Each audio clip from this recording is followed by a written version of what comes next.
როგორც ოფიციალური კიევი აცხადებს, რაკეტა ადგილობრივადაა შექმნილი და ის უკვე აქტიურ წარმოებაში ჩაეშვა. როგორც ირკვევა, უკრაინულმა მხარემ ის არა მარტო დატესტა, არამედ რეალური საბრძოლო მოქმედებებისთვისაც კი გამოიყენა. სწორედ ახალი იარაღის დამსახურებაა, რომ ომში მყოფმა ქვეყანამ რუსეთისთვის კრიტიკული ინფრასტრუქტურის აქამდე მიუწვდომელ ადგილებში დარტყმა შეძლო. დღეს მე სწორედ ამ უახლეს რაკეტაზე გესაუბრებით და აგიხსნით, რა განასხვავებს მას უკრაინის არსენალში არსებულ სხვა რაკეტებისაგან. ახალი FP5 Flamingo, რომელიც უკრაინის დამოუკიდებლობის ისტორიაში შექმნილი ყველაზე შორმანძილზე მოქმედი რაკეტაა, ამავდროულად ყველაზე დიდი და ეფექტურიცაა. მისი ზომა ამერიკული ტომაჰოკის ზომას ორჯერ აღემატება და 6000 კილოგრამს იწონის. აღსანიშნავია, რომ ახალ რაკეტას 1 ტონამდე ასაფეთქებელი მასალის გადატანა შეუძლია, რაც გამანადგურებელი დარტყმების განხორციელებას შესაძლებელს ხდის.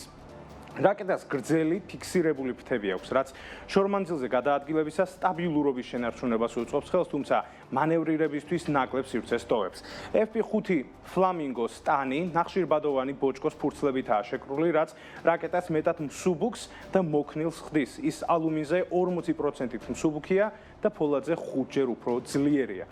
რაკეტას განსაკუთრებით გამოარჩევს ძრავი, რომელიც ფიუზელაჟის ზემოთ არის განთავსებული და არა მარტო ხმას ამცირებს, არამედ მეტ ადგილს ტოვებს დამატებითი ასაფეთქებელი საშუალებების განთავსებისთვის, ასევე საწვავის განთავსებისთვის, რამაც შეუწყო ხელი იმას, რომ 3000 კილომეტრს წვევებოდეს მისი რადიუსი. FP5 Flamingo ერთდროულად GPS-სა და ინერციული ნავიგაციის სისტემებს ფლობს, რაც საშუალებას ქმნის სატელიტებზე წვდომის შეწყვეტის შემთხვევაშიც კი რაკეტამ მიზანი არ დაკარგოს და დანიშნულების ადგილამდე უპრობლემოდ მივიდეს. რადგან GPS-ი ვახსენე, უნდა აღვნიშნოთ, რომ რაკეტის ყველაზე დიდი მინუსი ადრე აღმოჩენის შესაძლებლობაა. მისი სიგრძე 12-14 მეტრს შეადგენს და ფრთების ჩათვლით სიგრძე 6 მეტრს აღწევს. ამას ემატება დიზაინის ნაწილად ქცეული ზემოძრავი, რომელიც რადარების მიერ აღმოჩენას კიდევ უფრო ამარტივებს და რეაგირებისთვის მეტ დროს უტოვებს მტერს.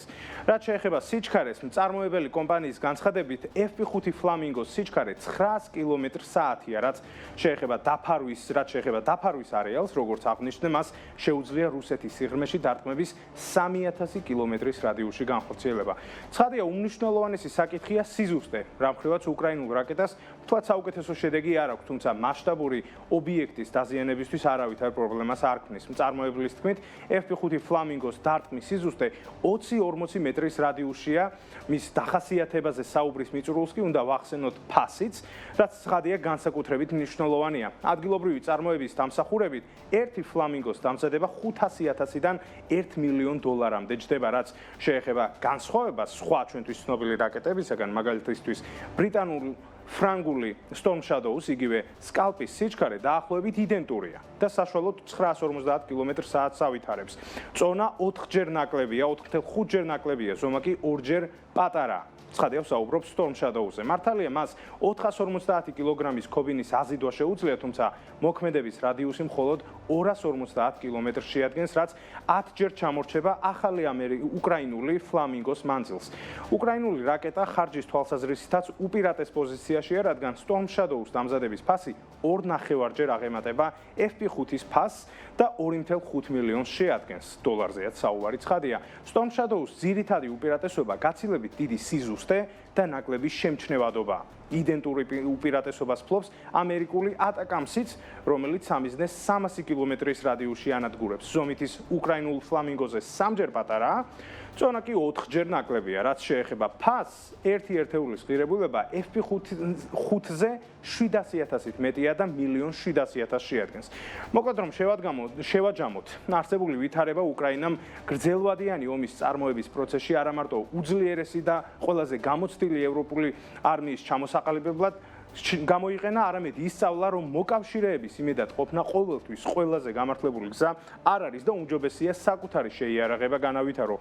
როცა FP5 Flamingo-ს აქტიური გამოყენება დაიწყება, უკრაინა აღარ იქნება დამოკიდებული იმაზე, რას გადაწყვეტენ თეთრსახსა თუ ევროპულ დედაქალაქებში. არც შორმანძილზე მოქმედი რაკეტების მიწოდებისთვის მოუწევს თვეობით მოცდა. ის საკუთარი წარმოების რაკეტებს დაამზადებს და მიაღწევს ისეთ სიღრმეებს, როგორცაც აქამდე ვერასდროს აღწევდა. შესაბამისად, გაანადგურებს ისეთ კრიტიკულ ინფრასტრუქტურას, რომელიც ბოლო 3 წელია რუსეთს უსაფრთხო ზონაში აქვს განთავსებული.